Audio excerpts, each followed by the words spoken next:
A lot of people do a lot of different things with skulls.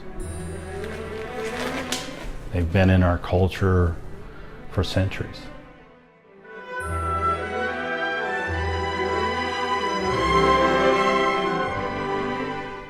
This is a black bear. And basically I just begin by, cutting, following the bone and getting a lot of the excessive flesh off the skull. Cut off most of the flesh, the eyes, the tongue. Even get in and get the brain out of the skull. You want to get it to the point where it's kind of a consistency of jerky. Not too dry, but not too wet. And then we can take and place it in the bug tank.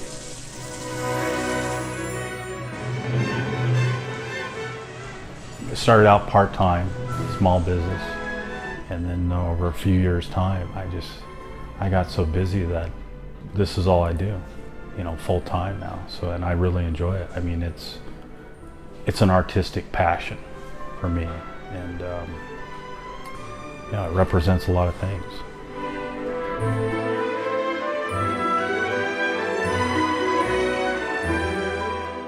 With the bugs, I usually set it in two places, down in the substrate of the bug tank, and right away the beetles are going to begin to crawl into every orifice, every nook and cranny, and start eating the flesh from this skull.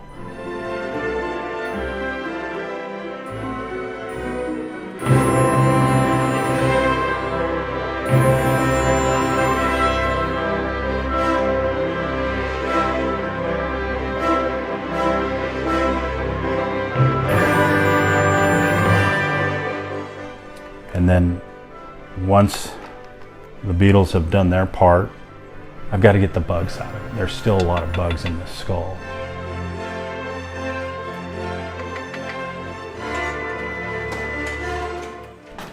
Generally I use an air compressor and kind of blow the bugs out.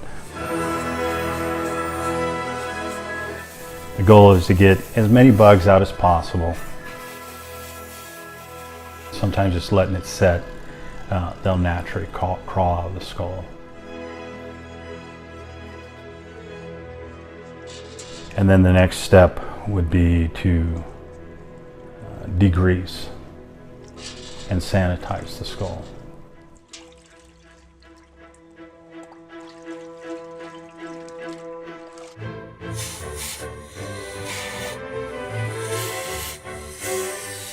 Some people like a little color, a little discoloration.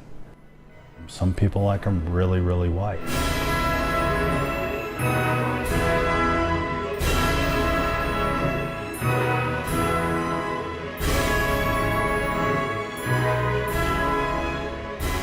Primordially, I guess it's kind of a basic reminder in life that, someday we too will be nothing but skull and bones.